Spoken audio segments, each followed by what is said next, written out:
एक बार की बात है, नारद जी को राधा जी से बहुत ईर्ष्या होने लगी थी और बहुत ही ज़्यादा घमंड होने लगा था। तो कैसे श्री कृष्ण ने नारद जी के इस घमंड को चकनाचूर किया, आज के इस कहानी में हम लोग जानेंगे। द्वापर युग में एक चर्चा बहुत जोरों शोरों से चल रही थी। सभी देवताओं के बीच में सभी के मुख पर बस एक ही बात थी कि राधा ही भगवान श्री कृष्ण की सबसे बड़ी भक्त है। इस बात का पता नारद मुनि को भी चली और वो इस बात से संतुष्ट नहीं थे। नारद मुनि अपने आप को भगवान श्री कृष्ण का सबसे बड़ा भक्त मानते थे और जब उन्होंने सुना कि सबके मुख पर केवल राधा रानी की ही चर्चा है, तो उन्हें इस बात से जलन महसूस होने लगी।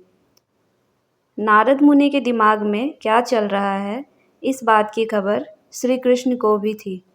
एक दिन श्री कृष्ण से मिलने नारद मुनि द्वारिकापुरी आए। उन्हें आता देख श्री कृष्ण अपने सिर पकड़कर बैठ गए। मुनिवर ने उन्हें देखते ही पूछा, क्या हुआ प्रभु, आप यूं सिर पकड़कर क्यों बैठे हुए हैं?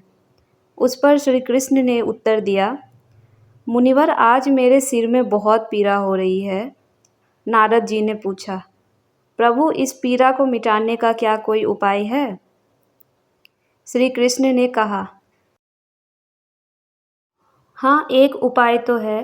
अगर मेरा सबसे बड़ा भक्त अपने चरण धोकर उसका चरणामृत मुझे पिलाएगा तो मेरा सिर दर्द पल भर में ठीक हो जाएगा। श्री कृष्ण के मुख से यह उपाय सुनकर कुछ पल के लिए मुनिवर सोच में पड़ गए। नारद मुनि ने सोचा कि हूँ तो मैं ही सबसे बड़ा कृष्ण भक्त, किंतु अगर मैंने अपने चरण धोकर उसका चरणामृत प्रभु को पिलाऊंगा तो मुझे तो नर्क जितना महापाप लगेगा।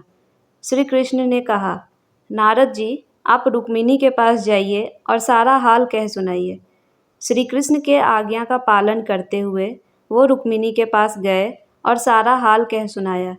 रुक्मिणी ने कहा, नहीं नहीं देवर्षि, मैं यह घोर पाप नहीं कर सकती। ये सूचना लेकर नारद मुनि श्री कृष्ण के पास आए और सारी बातें कह सुनाया। अब श्री कृष्ण ने कहा, आप राधा के पास जाइए।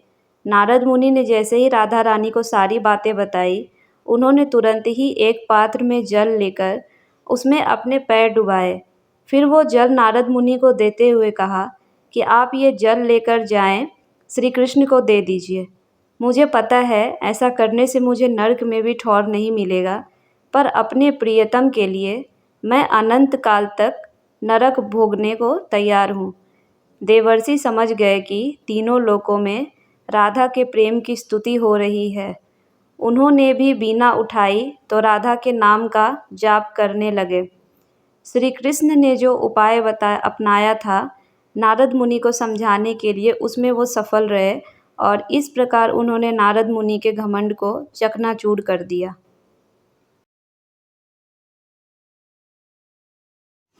तो आज की ये कहानी यहीं तक थी। आप लोगों को कैसी लगी कमेंट करके ज़रूर बताइएगा और अगर ये कहानी पसंद आई हो तो प्लीज़ एक लाइक ज़रूर कीजिएगा।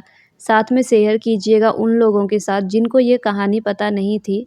इस चैनल को सब्सक्राइब ज़रूर कीजिएगा क्योंकि मैं और भी अच्छी अच्छी कहानी लाती रहूँगी आप लोगों के लिए और आप तक सारी कहानी पहुँच जाए इसके लिए सब्सक्राइब करना ना भूलें। आप सभी का दिल से शुक्रिया पूरी वीडियो देखने के लिए। Thank you for watching everyone.